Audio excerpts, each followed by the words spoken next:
very good evening. Thanks for joining us here on The Big Focus. I'm Afrida Rehman Ali.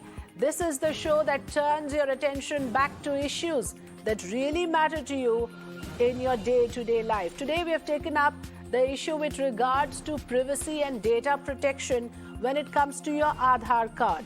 The Unique Identification Authority of India has informed the Delhi High Court that the core biometric information collected by the authority under the Aadhaar Act will not be shared with anyone for any other reason, except, of course, for what it is actually meant for, which is unique identification process. Now, in its affidavit filed in the Delhi High Court, UIDAI has said that this data will remain only with the authority and no individual can access this data. The core biometric data such as fingerprint, iris scan and any other biological detail of an individual is prohibited for use under the law and cannot be shared or used for any other reason whatsoever.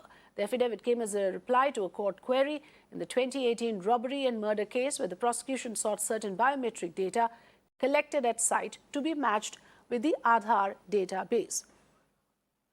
In fact, in the matter at hand, what really happened was Delhi police said that an owner of a jewelry shop in one of the localities in the capital city was murdered by unknown persons. 3 years later, in June 2021, chance prints taken from the spot were sent to the forensic department, but no match was identified on the database.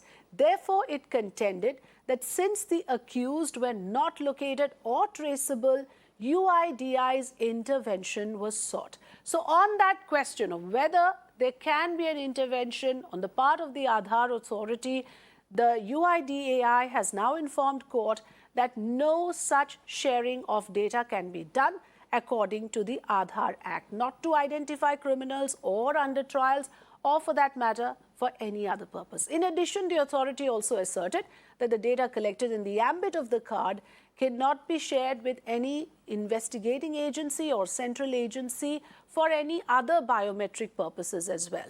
Now, the data collected cannot be utilized, like I said, for any other purpose. But what about when it comes to instances where investigating agency need to ascertain the identity of a person? That is the question at hand primarily.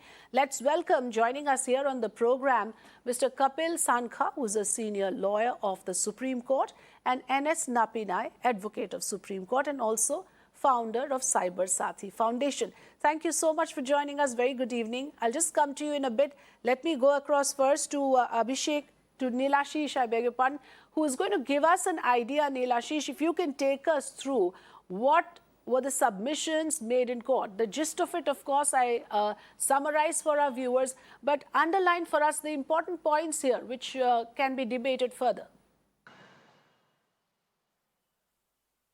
Well, absolutely. The UIDAI has clearly stated that as far as the biometrics are concerned that are collected, that cannot be used for any other purpose except generation of Aadhaar number and authentication. Anything else is impermissible under the 2016 Aadhaar Act. What the UIDAI told court clearly was that biometric data cannot be used to identify a criminal or to solve any sort of crimes. Now, the only purpose of the Aadhaar Act, the object of that act, was to ensure transparent, efficient and targeted delivery of subsidies and other such benefits under government schemes. The UIDAI in itself was set up to implement policies, is what the UIDAI says. So as far as any other aspect is concerned, which is beyond the realm of generating a number and authentication thereof, there is no chance that biometric data that is collected can be used for any other purpose. As far as the Aadhaar Act is concerned, the object, again, was stated to be to ensure that there is targeted delivery, there is efficient delivery of subsidies, and the UIDAI is there to ensure that policies are created in accordance with the law and not for any other purpose. So very clearly, the UIDAI is saying to court that as far as the biometric data that is collected is concerned, that cannot be used for solving crimes or anything else that is beyond the scope of the Aadhaar Act. As you mentioned very rightly, this 2018 case wanted, the prosecution there wanted that the biometrics that were collected were matched with the Aadhaar details in order to identify the offenders in that case. UIDAI clearly says not possible. That cannot be done. That is not something that is within the ambit of the Aadhaar Act. So a very, very significant stand taken by UIDAI as far as the apprehensions, as far as the ambit of the Aadhaar Act is concerned, as far as the privacy of a citizen whose biometrics have been collected only and only in order to generate an Aadhaar number, to authenticate it, and thereafter ensure that there is targeted delivery of government subsidies and other such benefits. There is, right. Thank you, Neelashish, for joining us. Mr. Kapil Sangha, as per law, now what we are trying to see here is that as per Aadhaar Act, is this allowed or not? That's number one. There is issue of privacy. There's the issue of data protection, all of it involved. To what extent do you agree that the data collected by Aadhaar should not be used for any other purpose, not even to identify a criminal by the agencies? Thank you. Now, there are two parts to your question. First part is whether it is allowed or not allowed in terms of the Act itself, the Aadhaar Act itself. So the short answer is that Section 29 of the Act itself says that the data that's collected, the biometric data, cannot be used for investigation or any other purpose. However, Section 33 of the said Act also permits under certain circumstances, which is when it would, when there is any national security involved, NSA involved, UAPA involved, etc., etc. So that's the short answer of it. Now, the second aspect, should it be allowed or shouldn't it? That this data is already available. The fact also is that the different police in different states have also created mini Aadhaar data sets. It's also a fact. The third is that this data is already available in the commercial domain space. So if, for example, I'm just giving an example. If for example, a Flipkart or an Amazon boy can do your UIDAI and then hand over the parcel to you for delivery of goods, or some other commercial establishment can use this for to find your nativity, etc., etc., then there is no difficulty for the police to be able to use this. The Act does not allow it, but look at the larger picture for a second. Is it not better that scientific systems are used to solve crimes? It's faster, it's safer. You're relying on somebody who recalls something. Here it is, there is hardcore data that is already available. That's the second part of it. And the third part is when you actually look at the larger law that's been laid down by the Honorable Supreme Court and the various acts which are there. For example, in Puttaswamy judgment, that's the landmark judgment when it comes to your privacy laws. In that case, also the Honorable Supreme Court clarified that in case of legitimate state interest, in case of proportionality of state interest, your privacy laws can be given a go by. And now, also as far as this act is concerned, your data is concerned in the digital space, you're bound by the Information Technology Act. Now, the Information Technology Act also permits in certain cases that the government or the investigation department can use your data. Privacy then becomes secondary. For example, Section 69 says that is the general rule, where it says that, as far as your privacy and secrecy is concerned, that can be given a go by in cases of public order, in cases of preventing incitement or commission of a. Now, either we can regress ourselves and go back and say, no, we do not want any DNA laws, we do not want any, UIPA laws, we do not want, any scientific methodology. And then you're actually relying on human intervention and human interpretation and his own, biased views, or you're adopting and adapting to scientific systems. Now, you will be shocked to know, for example, I'm giving an example. In New York, there was a professor who started the Innocence Project. Many people were saved on the basis of scientific DNA methodology. People were on death sentence, people were on life sentence, etc., where he used latest scientific technology to prove that they were innocent. Now, in your case, giving an example and digressing for a moment, you have the DNA Technology Use and Application Regulation Bill of 2019, which is still pending in the Lok Sabha. Now, you have the Identification of Prisoners Act, which is very, very important to our conversation here, which was made in 1920. And nothing has happened till date. You will be shocked to know that in 1980, the Law Commission of India said, let us revisit this act, because there are scientific methodology that could also only talk about your handprints, fingerprints, footprints, etc. There are many, many more things. Let us get them on board. But since 1980, nothing really took place. And then in 2003, the expert committee actually again recommended amending this act, and nothing happened. And now in 2022, which is after 42 years, some change has come. This act has now been introduced in the Lok Sabha. So as far as scientific methodology is concerned, yes, the act stops you. But when you look at the general acts, including the Information and Technology Act, there are biomedias. And since the commercial establishments enough and more reason, yes, Mr. Sangha, I allowed you a complete opening comment to put your argument so that we understand the entire issue from your perspective. And from what I understand, you are citing certain important precedents to this, and also, of course, conceding to the fact that the current Aadhaar Act does not allow it.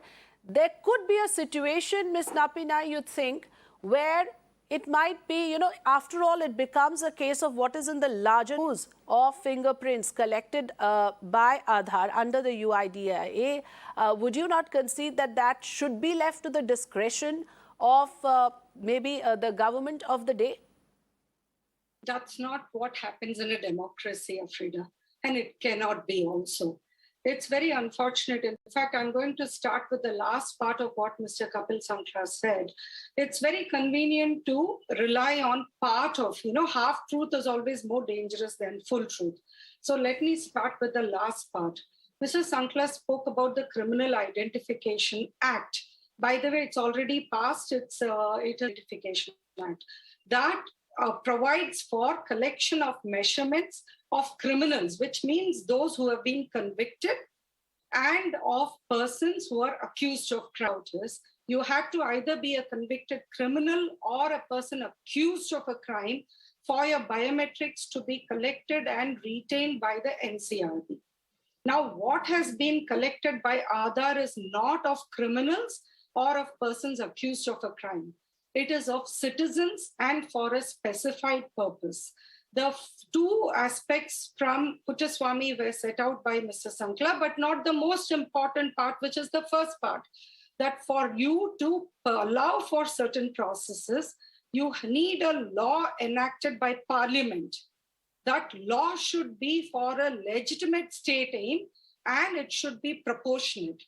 Even with respect to the Criminal Identification Act, I have already voiced my opinion that it is excessive and that it is likely to open itself out to abuse, given the wide spectrum of permissible measurements. Measurements is a very misleading Ms. Nappiani, for the understanding of our viewer, can you give an example of what exactly are the risks involved? What is a pitfall like? If you can just elaborate on it. Absolutely. In the Criminal Identification Act, your iris, biometric, and here is where the problems are. Even your behavioral patterns and biological analysis. So these are all biological aspects are not even defined in the Act. So these are what I'm saying is excess. But Afrida, look at it this way. The Criminal Identification Act is for collection of biometrics for a particular purpose, and it's limited to criminals and accused. To say that Aadhaar data is available, so why not use it, means you're treating the 1.3 billion Indians as criminals until they prove themselves otherwise. It cannot be allowed. There is something called as due process. And when it comes to collection of personal data and its usage for criminal investigation, the standard that's been laid down by the Supreme Court time and again is of substantive due process. Due process means that a law has to set out why and in what manner certain kinds of data is being collected and how it will be used. And only then can it be used in a particular manner. To say very conveniently it is available, it will become much easier, so why not, means that you're allowing due process to be subverted, which will then only lead to one thing, which is anarchy and autocratism. So we are not here to say that don't investigate or don't solve crimes. By all means, do it, but do it in the right way. So today, when UIDAI has taken a stand saying that it will not share this data, it's taken an absolutely correct stand. And the reason for it is these are issues which we have already argued during the Aadhaar hearings, where we have talked about the possibility of abuse of this data that's being collected, including by law enforcement. What about if there is consent? I'll ask Mr. Sankha also. Ms. Nappiani, what about with consent? Would you agree then under such circumstances it can be done if there is consent of say individual? I'm not just talking about criminal investigation, but otherwise. Afrida, you're mixing up personal data protection laws with law enforcement. Yeah, I am asking you on that as well. I'm asking you on that as well. It is not about consent. It's about what law permits to be done, because consent has no ground at all or a basis with respect to the Criminal Identification Act, whether you consent or not. No, that I agree. I am asking you on the issue of consent. It's not about consent. Okay. It is about what is permissible in law as a due process. And due process mandates that you will not use data collected under the guise of giving an identification document for the purpose of identification in criminal matters. Because that then you're tagging persons as criminals before the fact, before you have reasonable cause for collecting that data, before you have reasonable doubt against a particular person, and that's impermissible in law. And before I close out, two more things. It's absolutely incorrect to make a sweeping statement that the Information Technology Act permits. It does not. What I would really want Mr. Kapil Sankla to explain where he claims that, because I can tell you section by section, it does not. Okay, Mr. Sankha, please respond to that specific question. I just wanted to say this. It's very easy to actually. No, let's have a response first. Otherwise, we will lose the train of thought. Let's have a response to that specific point, Ms. Nappiani. I'll come back to you. First thing that was stated was as far as due process. No, I'm not able to understand. Ms. Nappiani, just hold on. Quick response to that point about the whether there is a provision in the Information Technology Act. There is a provision in the Information Technologies Act. There is also a provision in the Interpol, the agreement that we have signed. There is also a provision as far as your Identification of Prisoners Act is concerned. Madam, you can go on and on. Kindly allow me. There is also in the DNA Technology Use and Application Regulation Bill, which is pending. So just to answer this, what does due process mean? That you will follow the law and you will follow the law strictly. What does law do? Law evolves. Law evolves by an amendment, by bringing the new act or the law by the legislature or by an interpretation of the Honorable Supreme Court. Now, there was a question as far as your privacy is concerned, whether DNA samples can be taken or not, or whether voice samples can be taken or not, or whether a person can be forced to give his handwriting signatures, etc. or not as evidence. It was stated it infringes upon a person's privacy as well as against the basic tenets of law, where an accused will never be made a witness against himself. The Honorable Supreme Court said nothing to it. These are scientific methodologies. These are created as due process of law to speed up justice. Now, let me give you a very small example. There is a person who there's an allegation of rape against him. For example, I'm just giving you an example. Yes. All right. And he comes and says, I wasn't there, or he says that it wasn't him. There is DNA evidence on record. Can you say, no, it would infringe the accused's privacy? You cannot take DNA from him, even if he wants to. Or if he says that, there is CCTV footage, there is a facial recognition system. Please recognize my face, whether I was there or not, I was somewhere else. Can you say, no, it infringes his privacy law? You're talking about somebody's life. So therefore, at one stage, it is not about investigating and catching just culprits. It's also safeguarding the innocents. So as far as due process is concerned, it is very right to say it goes against the due process. What is due process? Due process is law that evolves, and the law is evolving. We're talking about DNA. We're talking about scientific methodology. We're talking about facial recognition, madam. Okay. Now, as far as and the second aspect of it, just very quickly. Sure. Please quickly conclude. I'll take closing comments from Ms. Nappiani. Go ahead. Yes. The second thing was that you're talking about treating everybody as an accused. No, you have to appreciate that more than 75 to 85% of the crime are done by first-time offenders, and their data may not be available. And therefore, if you're able to solve crime faster and safeguard the innocent who might be wrongly accused, I think it is a great thing to happen. Okay, quickly, Ms. Nappiani, solving crimes faster, bringing cases to justice, shouldn't that be a priority as well? In the toss-up between protecting privacy and solving crimes faster, where do you think the line should be drawn? The line is due process, which Kapilji, despite my question, does not respond to. Let me respond to his intervention with specific sections. Please refer to section 53 and 53A CRPC. These specifically allow for certain kinds of data, personal data to be collected. 53A particularly refers to the rape incident and rape issues that Kapilji referred to. He very conveniently avoided the fact that the IT Act does not permit for collection of personal data the way he claimed. And I reiterate that it doesn't permit.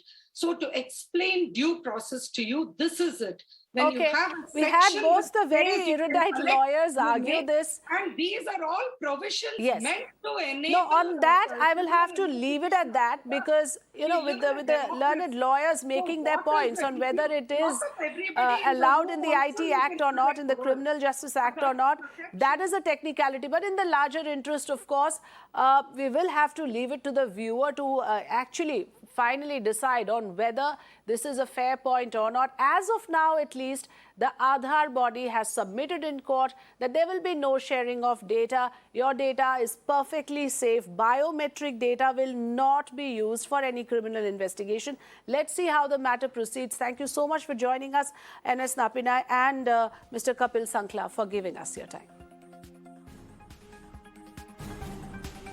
Coming up after this quick break, news from the national capital. Delhi government makes power subsidy optional in Delhi. Stay tuned.